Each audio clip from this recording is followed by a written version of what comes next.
édition du journal. Mesdames et messieurs, voici les titres de l'actualité de ce samedi 21 octobre. Les Ouazalendo ont mis le feu dans le camp du RDF M23. La situation est intenable et les Congolais qui s'étaient leurrés reviennent à la maison. Certains d'entre eux se sont rendus aux forces loyalistes. Nous suivrons le récit dans ce journal. Les universités congolaises doivent intégrer les notions de la masculinité positive dans la promotion du genre. Une campagne est lancée en milieu universitaire. L'IEC n'est qu'une étape d'une longue série. Voilà pour les titres. Très heureuse de vous retrouver à travers cette grande édition d'information sur la chaîne nationale. Mesdames et messieurs, bonsoir.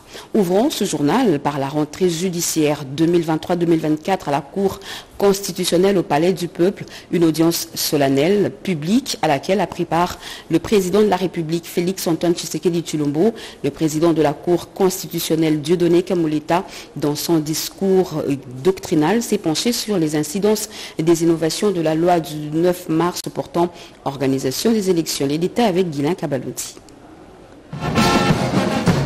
Protocole millimétré ce samedi 20 octobre 2023 au Palais du Peuple à l'occasion de la cérémonie des rentrées judiciaires de la Cour constitutionnelle, exercice 2023-2024.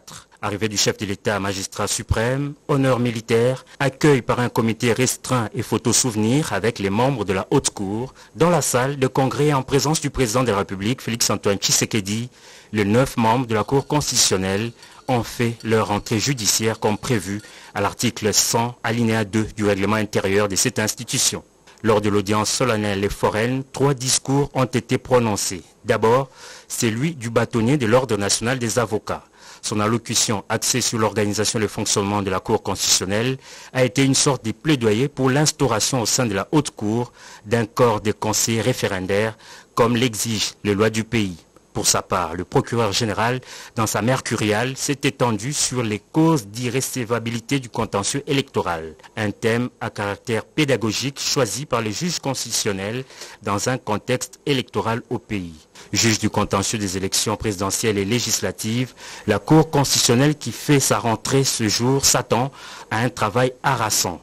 Son président, dans son discours, a mis un focus sur les innovations apportées dans la nouvelle loi électorale, une façon d'attirer l'attention des différents acteurs au processus électoral. La Cour constitutionnelle vient d'examiner les contentieux des candidatures pour les élections législatives et se prépare à aborder le contentieux psyléché des candidatures pour l'élection présidentielle. Il s'agira ainsi de mettre en évidence les différentes innovations apportées par la réforme électorale de 2022 et leurs incidences sur l'activité du juge électoral, particulièrement la Cour constitutionnelle. Cette rentrée judiciaire marque ainsi donc la reprise normale des activités au sein de cette haute cour chargée notamment du contrôle de la constitutionnalité des lois et des actes et en force de loi. Et ce samedi, à la Cité de l'Union africaine, le président de la République, Félix-Antoine Tshisekedi Tshilombo, a échangé avec une délégation des gouverneurs et des présidents des assemblées provinciales. Au menu, le processus électoral en cours. Blandine Zovo.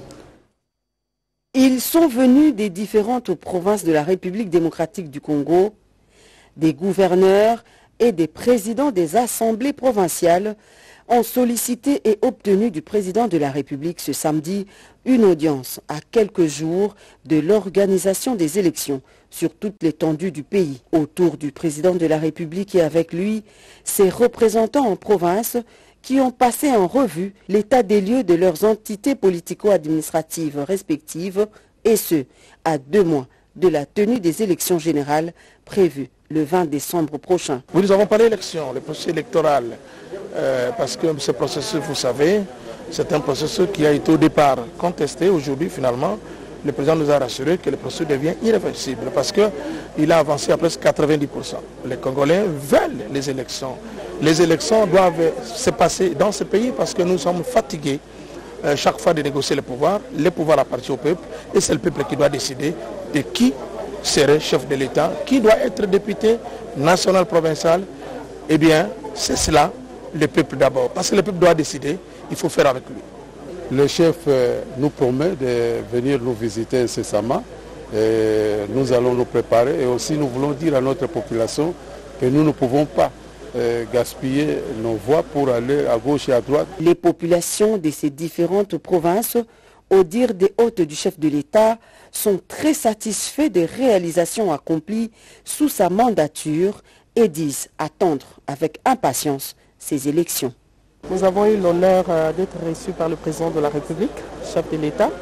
Et là, la rencontre était tout autour de l'état des lieux de nos provinces, surtout que nous allons dans une période qui est un peu cruciale.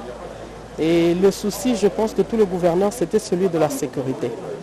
Et avons demandé vraiment au chef de l'État d'avoir un air regardant par rapport à tout ce que nous avons comme difficulté dans nos provinces. Et en tout cas, nous pensons que tout ce que nous avions eu à poser comme difficulté, nous aurons les résultats bientôt. En fait, vous devez savoir que ma province, qui est le Haut-Lomami, c'est une province qui est restée enclavée, oubliée depuis tout ce temps. Et aujourd'hui, avec tout ce que nous avons commencé comme projet, surtout les projets des 145 territoires, où vous retrouvez dans nos territoires, aujourd'hui nous avons des écoles. Je venais de parler avec le président de la République, le chef de l'État. Il dit qu'il arrive chez nous.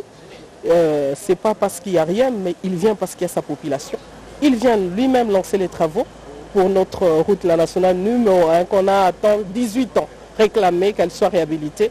J'espère que toute la population est derrière le chef de l'État. Bien avant cette rencontre, le président de la République, Félix-Antoine Tshisekedi Tshilombo, a conféré avec 2 jeunes entrepreneurs congolais qui ont reçu du garant de la nation ses encouragements pour leur contribution au désenclavement du Congo profond. Maïssa, c'est une société de construction, mais aussi un bureau d'études.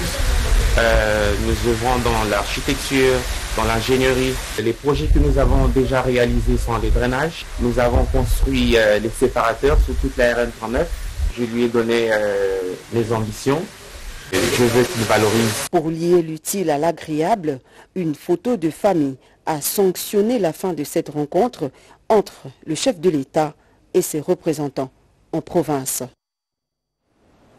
Et le chef de l'État a instruit le gouvernement de veiller à la sécurisation des opérations électorales dans les territoires de Kwamouth, Massissi et Rutshuru. Félix-Antoine Tshisekedi Tshilombo a insisté sur la possibilité de faire participer tous les Congolais aux élections de décembre prochain. Le garant de la nation l'a dit lors de la 106e réunion du Conseil des ministres présidée à la Cité de l'Union africaine. On écoute plutôt un extrait du compte-rendu avec le porte-parole du gouvernement, Patrick Mouyaya. Le président de la République, chef de l'État, son Excellence Félix-Antoine Tshisekedi Tshilombo, a présidé ce vendredi 20 octobre 2023 à la Cité de l'Union africaine, la 116e réunion du Conseil des ministres. 5 points étaient inscrits à l'ordre du jour, à savoir 1. Communication du président de la République, chef de l'État. 2. Points d'information. 3. Approbation d'un relevé des décisions du Conseil des ministres. 4. Examen et adoption des dossiers. 5. Examen et adoption de texte. La communication du président de la République a porté sur 5 points principaux, à savoir 1. De la reprise et la sécurisation des opérations électorales dans les territoires de Massissi, Rutshuru et Kwamouth. À quelques semaines du lancement de la campagne électorale et de la convocation des scrutins, le président de la République tient à garantir à tous les citoyens congolais la possibilité d'exercer l'un de leurs droits les plus fondamentaux, celui de se choisir leurs représentants.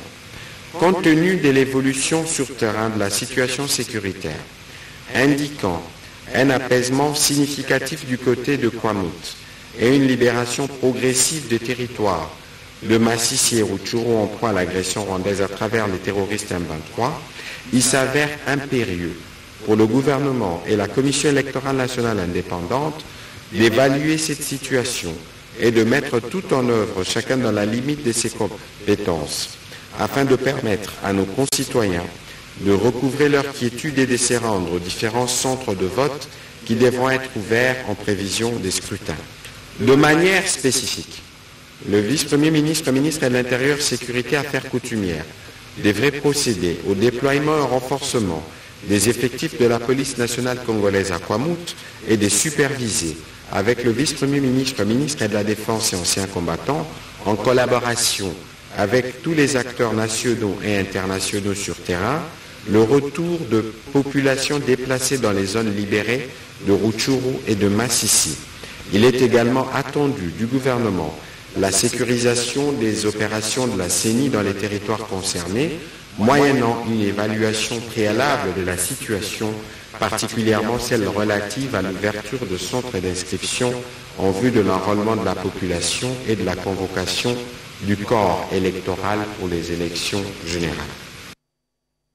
Nous vous l'avions dit à l'entame de ce journal, les éléments du M23 se sont rendus au FRDC, pris en sandwich par le feu de Wazalendo et la peur des représailles des Rwandais. Ces rares Congolais du M23 ont fait un mea culpa. C'est le colonel Njike, porte-parole de Sokola, qui fait le récit. À vous présenter ces éléments M23 qui se rendent chaque jour aux forces armées de la République démocratique du Congo, au regard bien évidemment des désordres que crée le M23 dans notre zone de responsabilité, en violation du cessez-le-feu tel que voulu par les chefs d'État de la sous-région à Luanda et à Nairobi. Donc ils se rendent chaque jour aux forces armées de la République démocratique du Congo. Et nous lançons un message à l'endroit de M23 appuyé par l'armée rwandaise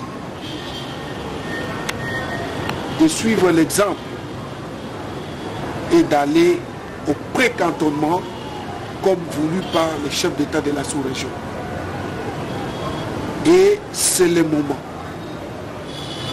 Voilà, ils sont là. Ils peuvent s'expliquer. On m'appelle au nom de Twisting Claude.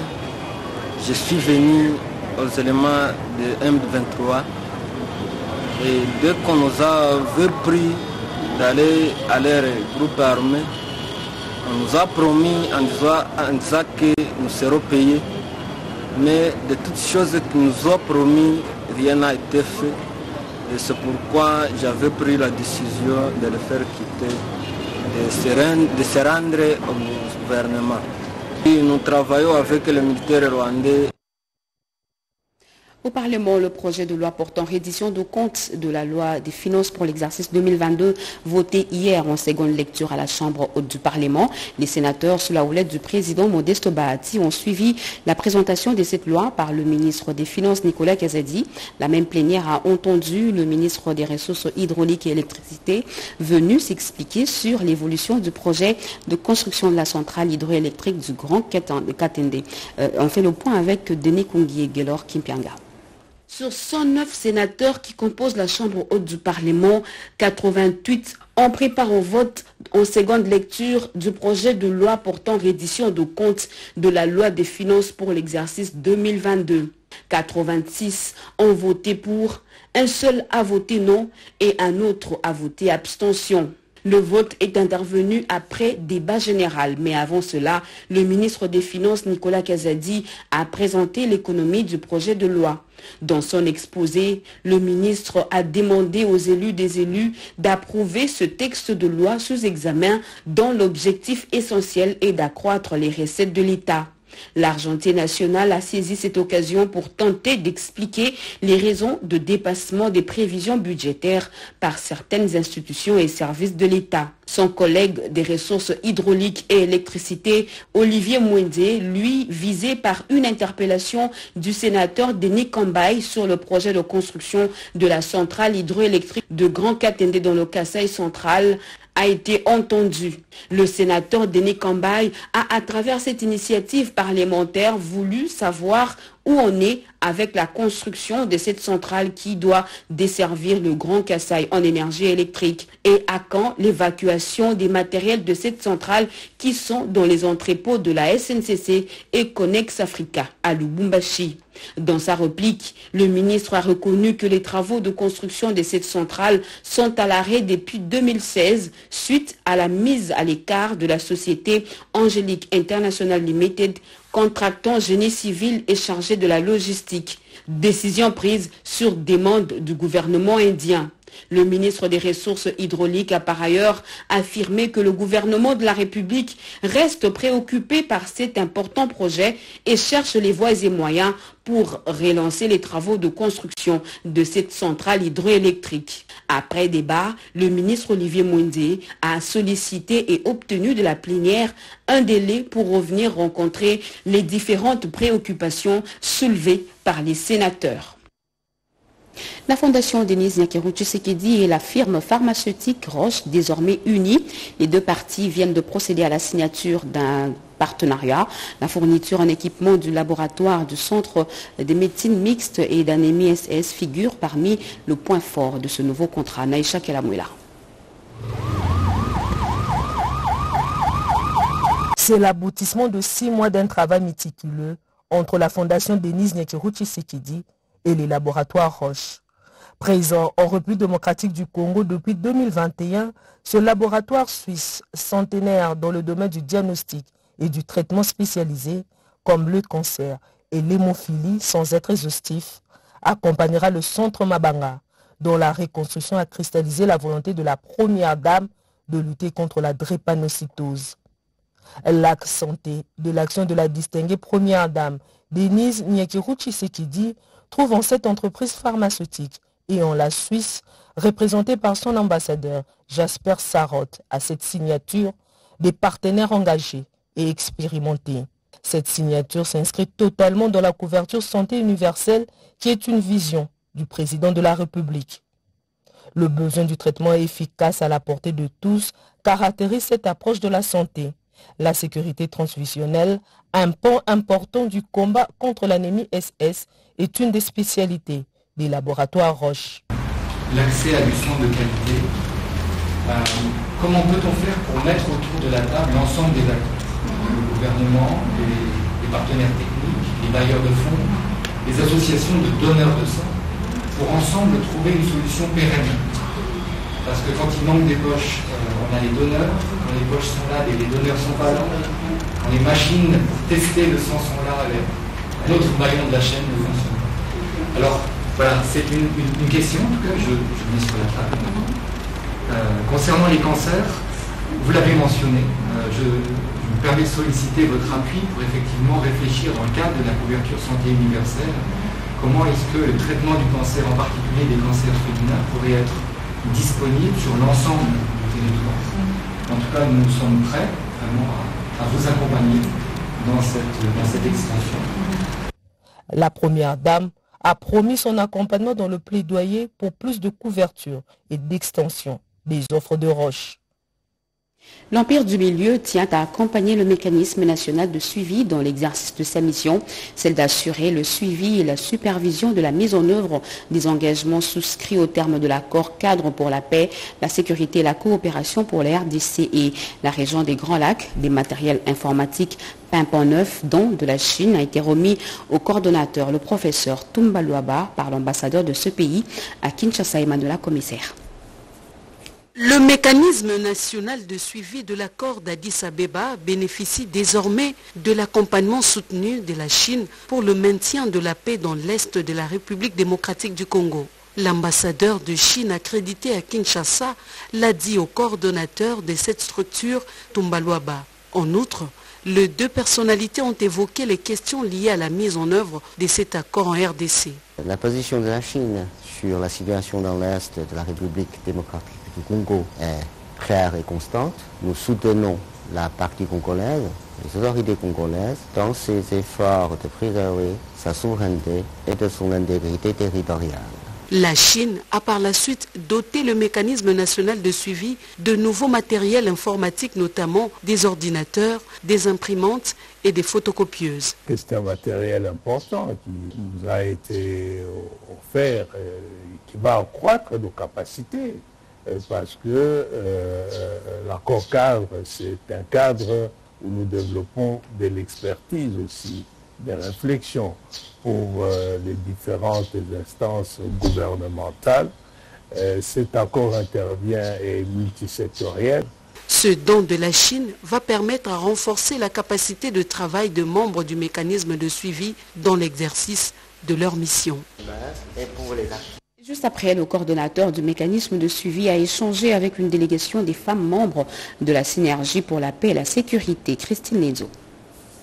Membre de la Synergie des femmes pour la paix et sécurité, cette délégation est venue rencontrer le coordonnateur du mécanisme national de suivi de l'accord d'Addis Abeba, Toumba Luaba, en prélude de la célébration de l'anniversaire de la résolution 1325 des Nations Unies. Elles ont, durant ces échanges, apporté des éclaircissements sur la création de ces réseaux et ont voulu comprendre aussi la stratégie que les MNS comptent mettre en place pour suivre la participation effective des femmes de la RDC à tous les processus de paix et sécurité. Vous savez, lorsque les femmes qui sont les mères porteuses de la société viennent vous dire ce qui va et ce qui ne va pas, une évaluation, je pense qu'il faut bien les écouter.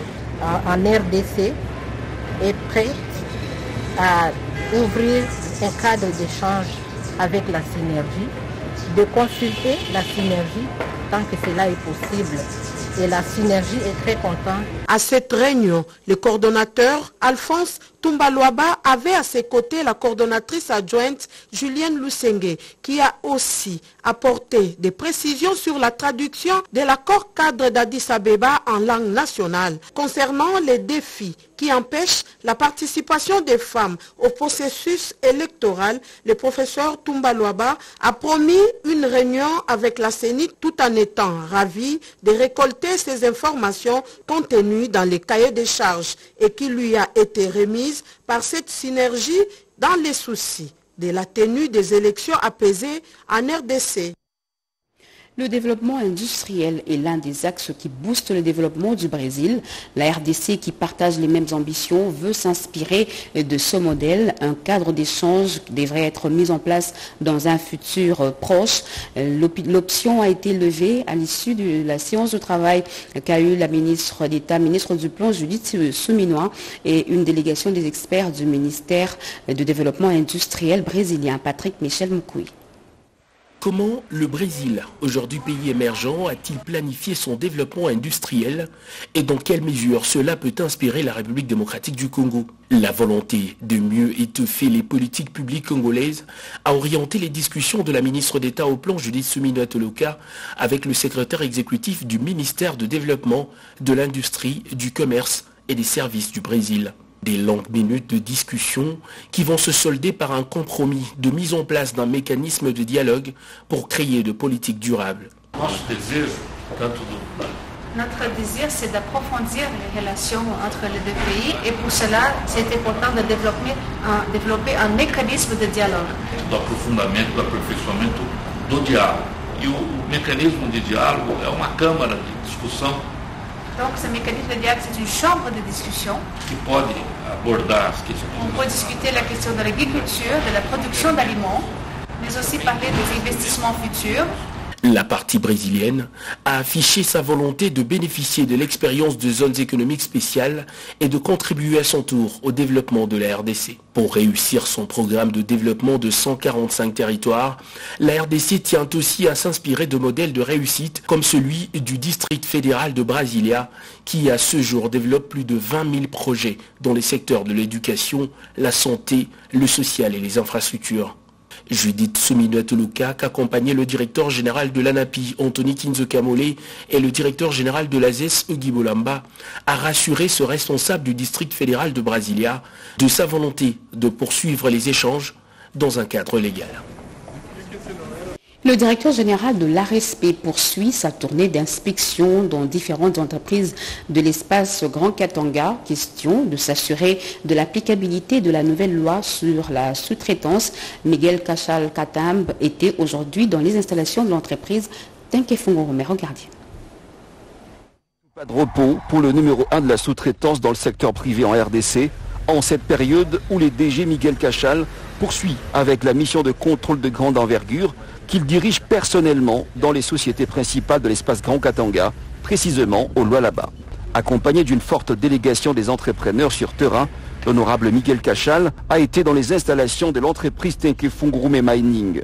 Sur place, celui qu'on appelle affectueusement l'avocat des sous-traitants a échangé avec le comité directeur de TFM sur les respects de la loi dans ce secteur et ses mesures d'application de manière à faire participer les Congolais dans la chaîne de valeur des matières premières du pays. Notre contrôle ici, dans la province du Lualaba, je me fais accompagner des entrepreneurs parce que ce sont eux les bénéficiaires de l'action du président de la République, chef de l'État, qui d'ailleurs l'a dit et l'a stipulé que c'est un combat pour l'indépendance économique. Et nous avons échangé avec les CEO de Tenke-Fungurume. Ils sont prêts à collaborer avec les inspecteurs de l'ARSP. Donc, à l'issue du contrôle, il y aura des conclusions. Nous appelons tous les Congolais à continuer de faire confiance au président de la République. Ça ne s'est jamais fait dans notre pays où un président de la République s'implique autant.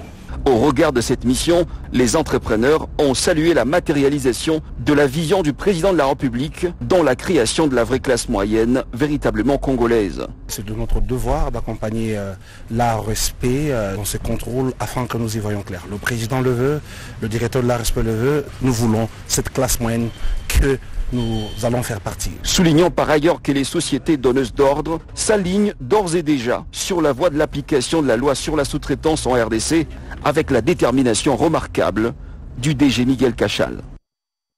L'OADA veut élargir ses extensions dans 4 coins du monde. C'est l'une des grandes résolutions prises au terme de 3 jours des travaux du colloque scientifique international tenu à Kinshasa. Les détails avec Bobete Ngalisamba et Papi Mbongo.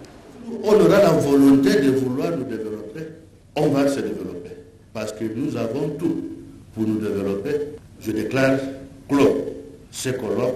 C'est sur cette interpellation que le ministre équato-guinéen de la Justice a clôturé ce vendredi 20 octobre les travaux du colloque international sur les 30 ans de l'OADA, bilan et perspectives. À l'occasion, le message du président de la République, Félix-Antoine Tshisekedi, aux participants lu par le président de la Commission nationale de l'OADA, a circonscrit les contours. Le Conseil des ministres a adopté un acte uniforme qui se trouve être l'acte uniforme le plus utilisé de l'OADA. Eh bien, ça sera désormais un acte qui portera la mention fait à Kinshasa le 17 octobre 2023. Le secrétaire permanent de l'URSUMA évoque ici les défis de l'avenir. Nous avons besoin de nous étendre, mais avec beaucoup de prudence, d'un peu plus de flexibilité pour que le droit puisse s'adapter à temps utile lorsque les circonstances vont changer. En 30 ans, l'OADA a produit 11 actes uniformes. Leur mise en œuvre est une affaire des praticiens, à savoir les professionnels des droits, des chiffres et des taxes. Et la mise en application est garantie par la Cour régionale. Cap vers l'avenir qui se veut être radieux. Lutte contre le blanchiment des capitaux et de financement du terrorisme. Les travaux en atelier des 8e assises se sont clôturés sur une note de satisfaction. Pendant 2 jours, les participants à cet atelier ont porté leur regard sur la mise en examen et adoption du projet de document des stratégies nationales du COLUB. Jean-Richard Kwalé et Dieu merci Ncheka. Examiner et adopter le projet de document de stratégie nationale de lutte contre le blanchiment de capitaux et financement du terrorisme et des proliférations. C'est ce qui a été au centre des discussions entre les participants à la clôture des 8e assises du comité consultatif des CDLI en RDC. Avant toute chose, je voudrais m'acquitter d'un agréable devoir, celui d'adresser mes hommages les plus déférents à son Excellence, Monsieur le Président de la République, Félix-Antoine Tshisekedi Tshilombo, qui, dès son accession au pouvoir et à ce jour, a fait de la lutte contre la criminalité financière l'un des piliers de son action, et à l'ensemble de son gouvernement pour la volonté politique manifeste en vue de doter notre pays d'un dispositif efficace et robuste en matière de lutte contre le blanchiment des capitaux et le financement du terrorisme et de la prolifération. Les présentes assises, organisées avec comme thème politique et stratégie nationale de lutte contre le blanchiment des capitaux et le financement du terrorisme, et comme sous-thème examen et adoption du document de stratégie nationale de lutte contre le blanchiment des capitaux et le financement du terrorisme, ont été une occasion pour tous les participants de s'imprégner, d'enrichir et de valider le document soumis à l'examen du comité. Cet atelier organisé à Kinshasa par le COLUB est en vue de doter la République démocratique du Congo d'une stratégie adéquate et efficace afin de réduire les différentes vulnérabilités relevées au niveau national. En politique, les membres de la fédération de l'UDPS Lukunga viennent de déménager. Ils ont désormais leur propre siège où tenir les réunions et autres manifestations. Cette bâtisse, dont de la ministre des Mines Antoinette Samba Kalambaye, a été inaugurée cet avant-midi à Lambikaï.